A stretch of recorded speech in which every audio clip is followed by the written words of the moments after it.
Hi, my name is Adora and I'm here at the BLC 10 or Building Learning Communities 2010 conference in Boston, Massachusetts. And I am here for Alicia Keys' I Am Superwoman, here with Superwoman Rahaf Harfoush.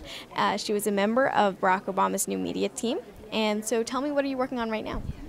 So I work for the World Economic Forum in Geneva right now, and it's an international nonprofit that's mandate is to improve the state of the world.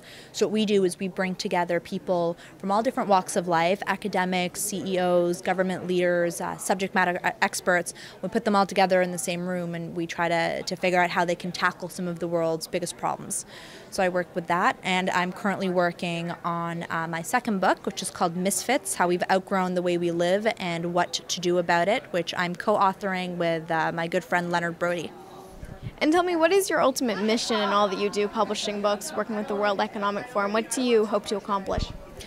I think it's just about giving something back, creating something that will positively influence other people. I've been very, very fortunate in my life. I've had great teachers, I've had great parents, and I know that there are other people that maybe aren't as lucky. So it's helping them out and helping other people get access to the same opportunities as I did so that they can contribute and be creative and productive in society.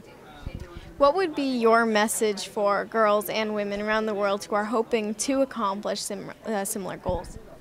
It would be the time is now. I think there's no better time for women to be involved in all aspects and all institutions, technology, government, education, business, and to reach out to other women and support each other and build networks of people that can help you achieve your goals. I think don't be afraid to ask questions, don't be afraid to make mistakes, and to just follow, I know it sounds a little cheesy, but it's to follow your heart, because ultimately when you do things that make you happy, great things start to happen. And when you go to these conferences and you speak to audiences like this, what is the message that you hope they get out of your speeches? That all this technology changes, while it's a little bit scary, there's a lot of opportunity, and that we shouldn't back away from something just because we don't understand it. We should really dive into it and see how we can use it to connect people and to improve things like education or like our government or political system, and as well as our businesses. Have businesses that are more accountable, be more environmentally responsible. I mean, technology is making all of these things a much more attainable goal, and at least it's putting them as a part of the conversation. So I really want to make sure that audiences know that they themselves can make a big difference just by participating.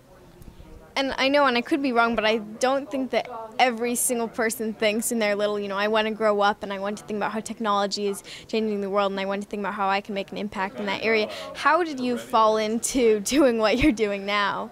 Well, I've always been a bit of a geek, so I've always loved technology, and for me it was what I did in my spare time. I was on the computer all the time. It was just my love and my passion.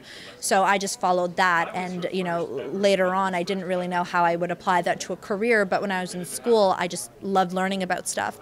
So even if you don't, yourself love technology and go into technology, maybe it's medicine or maybe it's science or maybe it's education or maybe it's politics, whatever it is that you're passionate about, channel that and figure out how can I use what I love to do to make the world a bit of a better place. And do you think that your experience working on Barack Obama's new media team, has that given you new insights on people and on the way that people think? What have you learned from that experience? Well, I was a little bit cynical when I first started. I thought, whatever, this is just going to be another politician doing things. And it was actually the team members around